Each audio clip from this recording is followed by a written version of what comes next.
CSK వాళ్ళు తీసుకున్న Karthik శర్మకి favourite team CSK కాదంట, ఆర్సీబీ అంట మామ.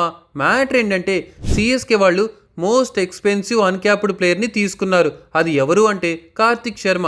అన్క్యాప్డ్ ప్లేయర్కి ఇంత పెట్టడం చాలా షాకింగ్ మూమెంట్ ఇది. కానీ డొమెస్టిక్ క్రికెట్ ఫార్మాట్లో కింగ్, బట్ ఇంటర్నేషనల్ క్రికెట్ ఫార్మాట్లో ఎక్స్పీరియన్స్ లేదు అండ్ అన్క్యాప్డ్ ప్లేయర్. ఇతనికి ఇన్ని కోట్లు ఇచ్చి తీసుకున్నారు, 14.20 crores. కానీ ఇతను ఒక ఇంటర్వ్యూలో చెప్తాడు, ఐపీఎల్లో మీ ఫేవరెట్ టీం ఏంటి అండ్ ఏ టీంలో ఆడాలని మీకు కోరిక ఉంది అంటే రాయల్ ఛాలెంజర్స్ బెంగళూరు అని చాలా హ్యాపీగా ప్రౌడ్గా స్మైల్ ఇస్తూ చెప్తాడు. కానీ తన ఫేవరెట్ టీం ఏమో ఆర్సీబీ. కానీ ఈరోజేమో సిఎస్కే వాళ్ళు 14 కోట్లకి పైగా ఇచ్చి తీసుకున్నారు.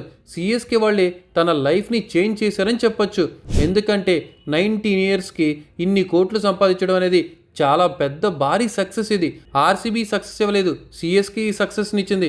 కానీ చూద్దాం ఫ్యూచర్లో ఏ టీంకి ఆడతాడో లేదా సిఎస్కేకి కంటిన్యూ చేస్తాడో. జరా మీ పాయింట్ ఆఫ్ వ్యూ అనుకుంటున్నారు, ఇతను సిఎస్కేకి కరెక్టా ఆర్సీబీకి కరెక్టా? కామెంట్ చేయండి.